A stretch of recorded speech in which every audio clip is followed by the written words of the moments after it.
शहर के एक पुराने से मकान की बालकनी में बैठकर 75 साल के दीनानाथ जी हर शाम ढलते सूरज को देखते थे।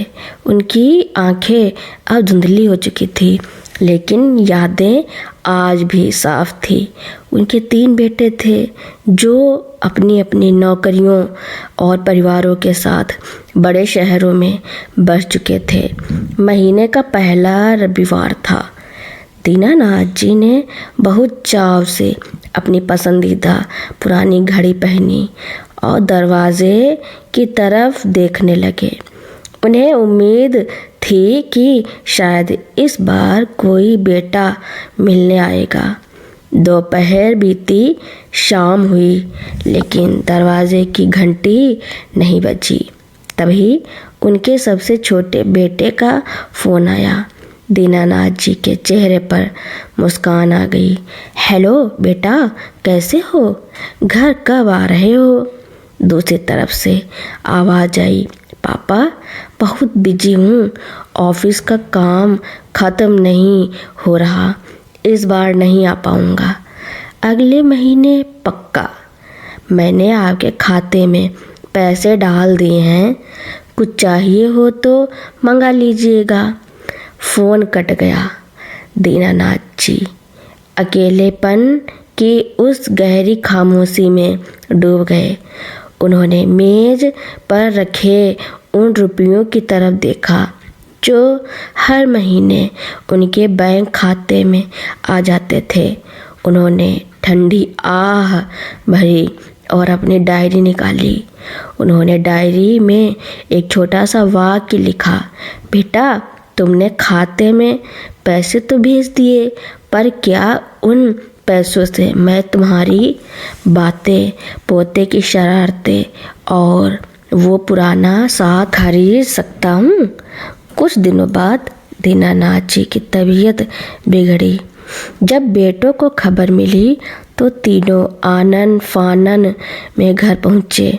उन्हें लगा कि शायद पिता अब नहीं बचेंगे, लेकिन जब एक कमरे में दाखिल हुए तो देखा कि पिता शांति से सो रहे थे और सिरहाने पर वही डायरी खुली पड़ी थी। जब तीनों भाइयों ने डायरी का वह पन्ना पढ़ा तो उनकी आंखों में आंसू आ गए। उन्हें एहसास हुआ कि जिसे वे कर्तव्य समझकर पैसे भेज रहे थे, वह उनके पिता की ज़रूरत कभी थी ही नहीं। उन्हें तो सिर्फ अपने बच्चों का समय और प्यार चाहिए था। अगले दिन जब दीनानाथ जी की आंख खुली तो उन्होंने देखा कि तीनों बेटे उनके पैरों के पास बैठे थे। बड़े बेटे ने हाथ जोड़कर कहा, पापा इस बार हम वापस जाने के लिए नहीं, आपको अपने साथ ले जाने के लिए आए हैं। दीनानाथ जी ने बेटों की आंखों में वह पश्चाताप देखा जिसका इंतजार वे सालों से कर रहे थे।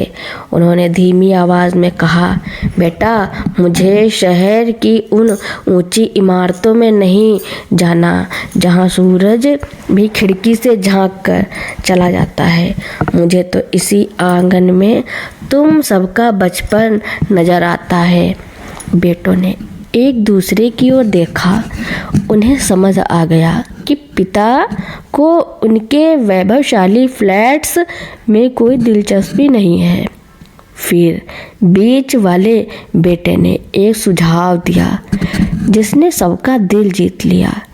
तीनों भाइयों ने तय किया कि वे बारी बारी से शहर से काम करेंगे और हर महीने कम से कम एक भाई अपने परिवार के साथ इसी पुराने घर में पिता के पास रहेगा। पहला महीना बड़े बेटे के साथ पोता पोती आए। घर की उन खामोश दीवारों में सालों बाद बच्चों की किलकारियाँ गूंजी। दीनानाथ जी ने उन्हें वही पुरानी लकड़ी की गाड़ी चलाना सिखाया। जिससे कभी उनके पिता खेला करते थे। दीनानाथ जी की सेहत में जादुई सुधार होने लगा। जो दवाइयाँ काम नहीं कर रही थी, वह पोते की एक मुस्कान और दादाजी की आवाज़ ने कर दिखाया। 1 साल बीत गया। दीनानाथ जी अब बहुत खुश थे। एक शाम उन्होंने अपने तीनों बेटों को बुलाया और एक कागज़ उनके हाथ में थमाया। बेटों को लगा कि शायद यह ज़मीन जायदाद के कागज़ हैं, लेकिन उस पर कुछ और ही लिखा था। मेरी असली वसीयत वह प्यार है जो तुमने बीते 1 साल में मुझे दिया है। मेरी संपत्ति या घर नहीं, बल्कि तुम तीनों का एक साथ मिलकर रहना है। मेरी इच्छा है कि मेरे जाने के बाद भी यह घर अनाथ ना हो। यहाँ हर त्योहार पर दिए जलने चाहिए। कुछ समय बाद एक शांत सुबह दीनानाथ जी ने अपनी आंखें हमेशा के लिए मूंद ली, लेकिन इस बार उनके चेहरे पर कोई उदासी नहीं थी, बल्कि एक संतोष भरी मुस्कान थी। वे अपने पीछे एक ऐसा परिवार छोड़ गए थे जो अब सिर्फ पैसों के पीछे नहीं भागता था, बल्कि रिश्तों की अहमियत जानता था। उनके जाने के बाद भी वह घर कभी बंद नहीं हुआ।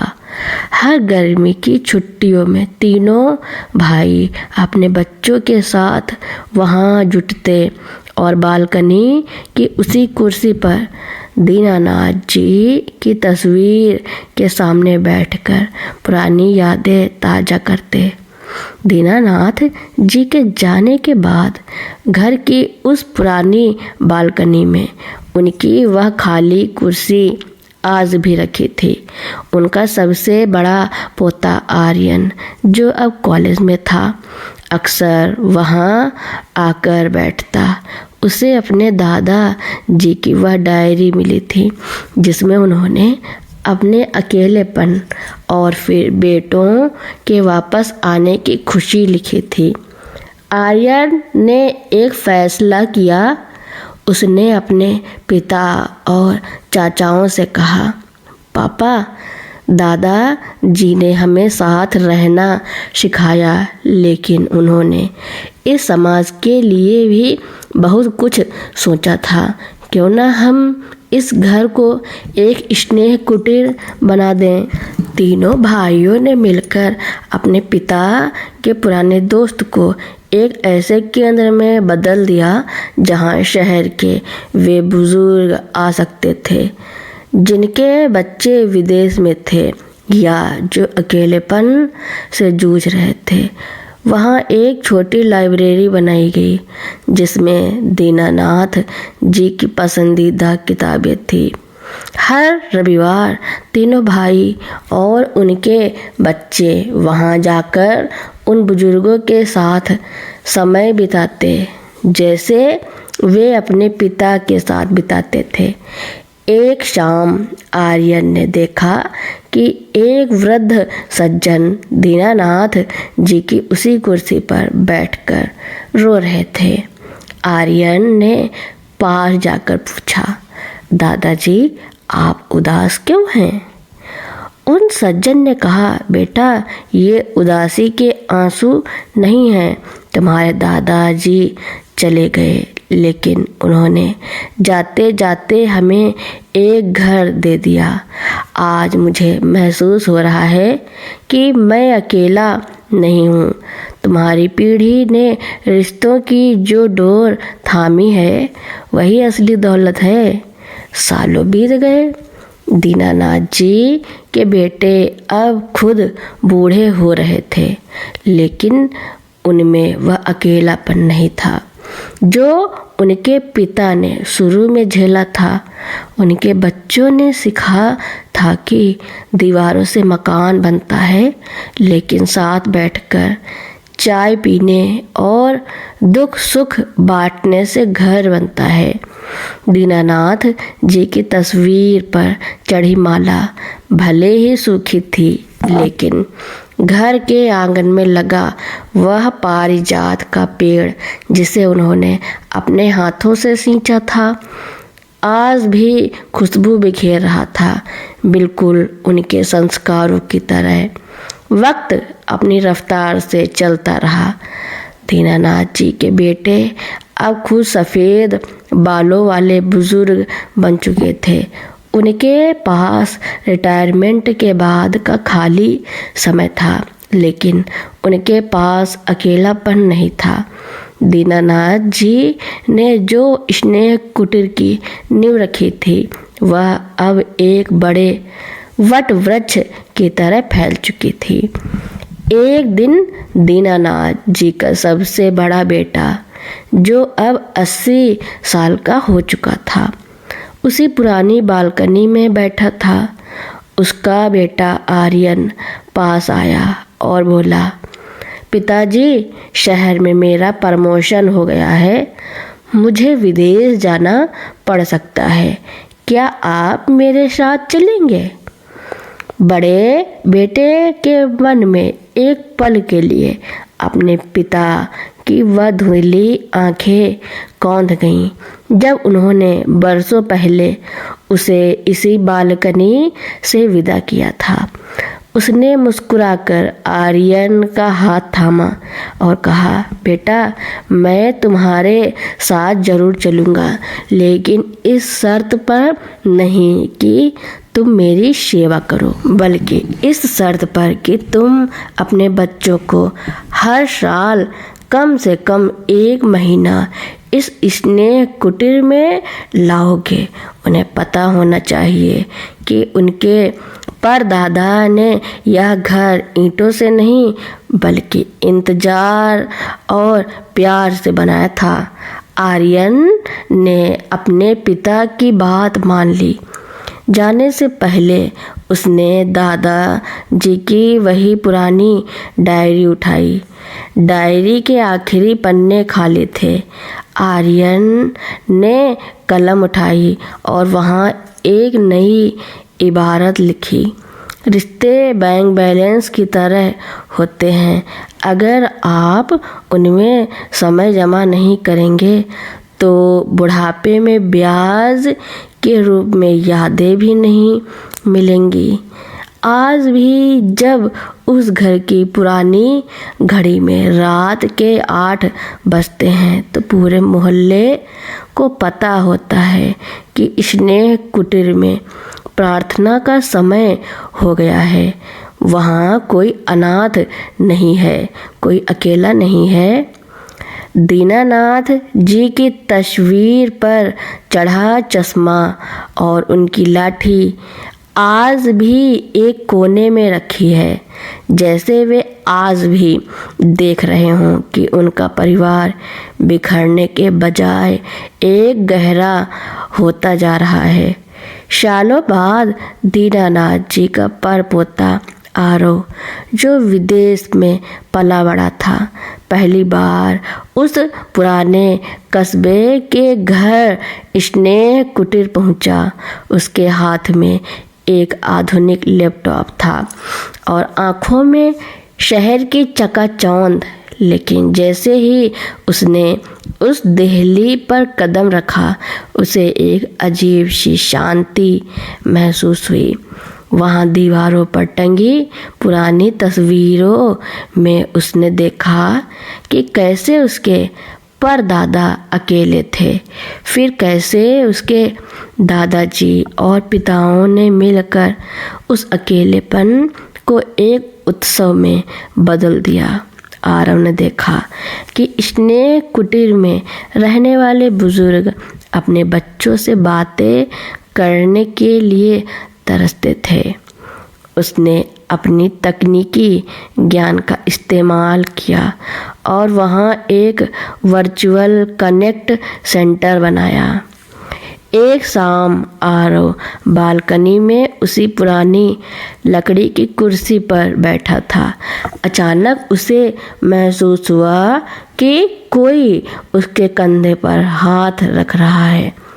उसने पीछे मुड़कर देखा, वहाँ कोई नहीं था, बस ठंडी हवा का एक झोंका था जिसमें पारिजात के फूलों की खुशबू बसी थी। उसे अपने दादा जी की कही बात याद आई। बेटा, जब तक इस घर में प्यार की महक है तब तक दादा जी यहीं कहीं हमारे आसपास हैं। आरव ने महसूस किया कि सुख सुविधाएं और पैसा इंसान को बिस्तर तो दे सकते हैं, लेकिन नींद नहीं। नींद और सुकून तो अपनों के साये में ही मिलता है। उसने तय किया कि वह वापस विदेश नहीं जाएगा, बल्कि यहीं रहकर इस कुटीर स्नेह को और बड़ा बनाएगा। आज उस घर के बाहर एक नई पट्टिका लगी है जिस पर लिखा है दीनानाथ सदन। यहाँ कोई बूढ़ा नहीं, सिर्फ अनुभवों का खजाना रहता है। दशकों बीत गए। आरव भी अब उम्र के उस पड़ाव पर था जहाँ चेहरे पर झुर्रियाँ और आँखों में गहरा अनुभव झलकता था। कुटीर स्नेह अब केवल एक घर नहीं, बल्कि एक तीर्थ बन चुका था।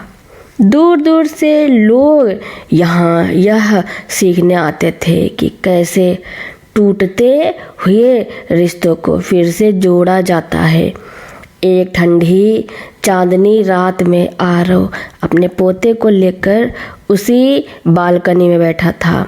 पोते ने पूछा, दादा जी, इस पुरानी कुर्सी पर हम किसी को बैठने क्यों नहीं देते? आरव ने मुस्कुराकर कहा, बेटा, इस कुर्सी पर अदृश्य आशीर्वाद बैठता है। यहीं से इस घर की रूह शुरू हुई थी। उसी रात पुराने संदूक की सफाई करते हुए आरव को एक पीला पड़ चुका कागज मिला। यह दीनानाथ जी का वह पत्र था जो उन्होंने अपने बेटों के आने से ठीक एक दिन पहले लिखा था, पर कभी भेज नहीं पाए थे। कागज पर कांपते हाथों से लिखा था, मेरे बच्चों, अगर तुम कभी ना भी आओ तो भी मेरा आशीर्वाद तुम्हारे साथ है। पिता का प्रेम शर्तों पर नहीं टिका होता। मेरी बस यही इच्छा है कि जब तुम बूढ़े हो तो तुम्हें वह अकेलापन ना झेलना पड़े जो मैंने झेला। अपनी संतानों को पैसा कमाना सिखाने से पहले साथ रहना सिखा देना। आरव ने उस पत्र को फ्रेम करवाकर स्नेह कुटीर के मुख्य द्वार पर लगवा दिया। वह पत्र अब हर आने जाने वाले के लिए एक आईना बन गया था। उस रात जब पूरा शहर सो रहा था, स्नेह कुटीर की खिड़की से एक धीमी रोशनी बाहर आ रही थी।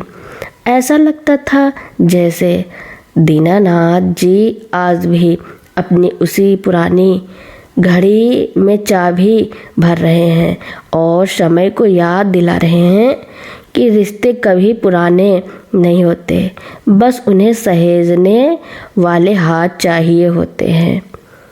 दशकों बीत गए, पीढ़ियाँ आई और गईं, लेकिन स्नेह कुटीर की वह पुरानी बालकनी और वह खाली कुर्सी आज भी वही है। फर्क सिर्फ इतना है कि अब वह एक संग्रहालय नहीं बल्कि संस्कारों की पाठशाला बन चुकी है। आरव के जाने के बाद उसके बच्चों ने देखा कि दुनिया बहुत बदल गई है। लोग अब मशीनों और स्क्रीन में और भी ज़्यादा खो गए हैं। अकेलापन अब केवल बूढ़ों की समस्या नहीं रही, बल्कि युवाओं की भी बन गई है। आरव ने अपनी मृत्यु से पहले एक छोटी सी डायरी छोड़ी थी, जिसमें उसने अपने परदादा दीनानाथ जी की बातों को आगे बढ़ाते हुए लिखा था। मेरे बच्चों, याद रखना कि ईंटों से बना घर एक दिन ढह सकता है, लेकिन यादों और संस्कारों से बना घर सदियों तक जिंदा रहता है। हमने दीनानाथ जी के अकेलेपन को मिटाया। अब तुम्हारी बारी है कि तुम दुनिया के उस हर इंसान का अकेलापन मिटाओ जो खुद को हारा हुआ महसूस करता है। आज स्नेह कुटीर में केवल बुजुर्ग नहीं रहते, अब वहाँ अनाथ बच्चे और अकेले बुजुर्ग एक साथ रहते हैं। बच्चे बुजुर्गों से कहानियाँ और संस्कार सीखते हैं और बुजुर्गों को उन बच्चों में अपना बीता हुआ बचपन नजर आता है।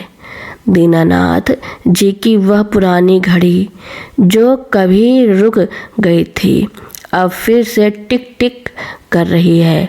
वह समय को नहीं, बल्कि रिश्तों की धड़कन को नापती है।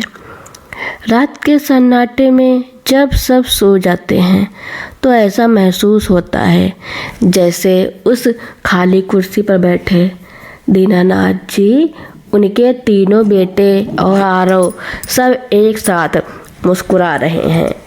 वे देख रहे हैं कि उनका बोया हुआ प्यार का बीज अब एक ऐसा जंगल बन चुका है जहाँ कोई भी मुसाफिर अकेला नहीं है। 100 साल बीत चुके हैं। दीनानाथ जी का वह पुराना घर अब एक विशाल स्नेह वट वृक्ष बन चुका था। दुनिया पूरी तरह बदल चुकी थी। तकनीक ने इंसानों के बीच की दूरियां खत्म कर दी थी, लेकिन दिलों के बीच की खाई और गहरी हो गई थी। उसी खानदान की 5वीं पीढ़ी की एक छोटी बच्ची दिया एक दिन उस पुराने संदूक को खोलती है। उसे वही पुरानी धूल भरी डायरी मिलती है। वह डायरी अब सिर्फ कागजों का पुलिंदा नहीं थी, वह एक जीवित इतिहास बन चुकी थी।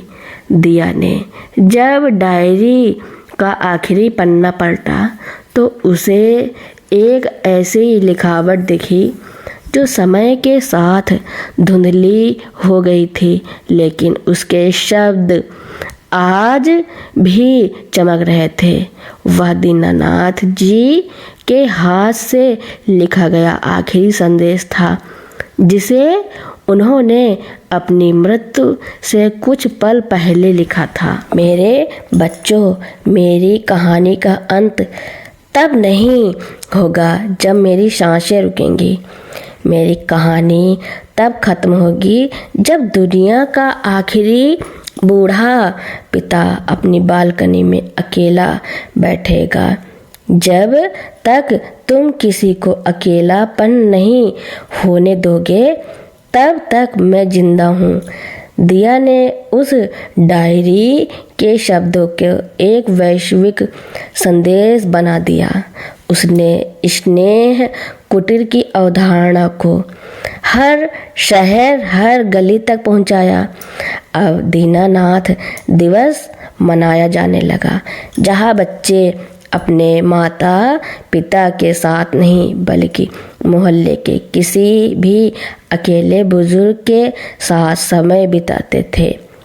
वह पुरानी लकड़ी की कुर्सी जो कभी अकेलेपन का प्रतीक थी, अब सम्मान का सिंहासन बन गई। एक शांत पूर्णिमा की रात, जब पूरा स्नेह कुटीर दियों की रोशनी से जगमगा रहा था, ऐसा लगा जैसे आसमान से एक ठंडी सुखद लहर गुजरी हो। दीनानाथ जी का वह अकेलापन अब करोड़ों लोगों का साथ बन चुका था। उनकी वह खामोशी अब मानवता की गूंज बन चुकी थी। उनके बेटों का वह पछतावा अब दुनिया के लिए सीख बन चुका था। उस रात दीनानाथ जी की तस्वीर पर सजी माला से एक फूल गिरा, जैसे उन्होंने अपनी कहानी को अपनी मंजिल मिल जाने पर आशीर्वाद दिया हो। शताब्दियाँ बीत गईं, वह पुराना शहर बदल गया, वह मकान भी शायद अब वैसा नहीं रहा, लेकिन दीनानाथ जी की उस डायरी के शब्द अब लोक कथा बन चुके थे। लोग अपने बच्चों को सुलाते समय राजा रानी की नहीं बल्कि उस बूढ़े पिता की कहानी सुनाते थे, जिसने हारने के बजाय प्यार से जीतना सिखाया। एक दिन उस खानदान की एक दूर की पीढ़ी का युवक, जो एक वैज्ञानिक था, उस पुराने स्थान पर पहुंचा जहां कभी स्नेह कुटीर हुआ करता था। खुदाई के दौरान उसे एक छोटी सी तांबे की डिब्बी मिली। जब उसने उसे खोला तो उसमें कोई सोना चांदी नहीं था, उसमें केवल 3 चीजें थी। एक सूखी हुई तुलसी की पत्ती जो सेवा का प्रतीक थी, 2 एक पुराने चश्मे का शीशा जो दुनिया को पिता की नज़र से देखने का प्रतीक था, नंबर 3 एक छोटा सा कागज जिस पर केवल एक शब्द लिखा था, प्रतीक्षा। उस युवक ने महसूस किया कि यह प्रतीक्षा केवल बेटों के आने की नहीं थी, यह प्रतीक्षा थी उस समय की जब इंसान यह समझ सके कि सफलता का असली मापदंड बैंक बैलेंस नहीं बल्कि वह कंधा है जिस पर आप आखिरी समय में सिर रख सकें। उस युवक ने अपनी सारी तकनीक और संपत्ति का रुख मोड़ दिया। उसने दुनिया का पहला ऐसा शहर बसाया जहां कोई वृद्धाश्रम नहीं था, क्योंकि हर घर में बुजुर्गों के लिए सबसे बड़ा कमरा सुरक्षित था। कोई अकेला नहीं था, क्योंकि बच्चों के स्कूल की शुरुआत ही बुजुर्गों के आशीर्वाद से होती थी। अंततः वह बूढ़ा पिता दीनानाथ जी अब केवल एक तस्वीर नहीं रहे, वे हर उस पिता की मुस्कान में थे जो अपने बेटे को घर लौटते देख खुश होता है। वे हर उस माँ की दुआ में थे जो अपने बच्चों की एकजुटता मांगती है। आसमान में टिमटिमाते सितारों की तरह दीनानाथ जी की आत्मा अब शांत थी। उन्होंने जो प्यार का दिया एक अंधेरी रात में जलाया था, वह अब पूरी मानवता को रास्ता दिखा रहा था। तो दोस्तों, मेरी कहानी सुनने के लिए आपका बहुत बहुत धन्यवाद। ऐसी ही कहानियाँ सुनने के लिए मेरे चैनल को लाइक, कमेंट, शेयर, सब्सक्राइब एवं बेल आइकन का बटन दबाना ना भूलना, ताकि मेरी नई नई कहानियाँ आप तक पहले ही पहुँचती रहें।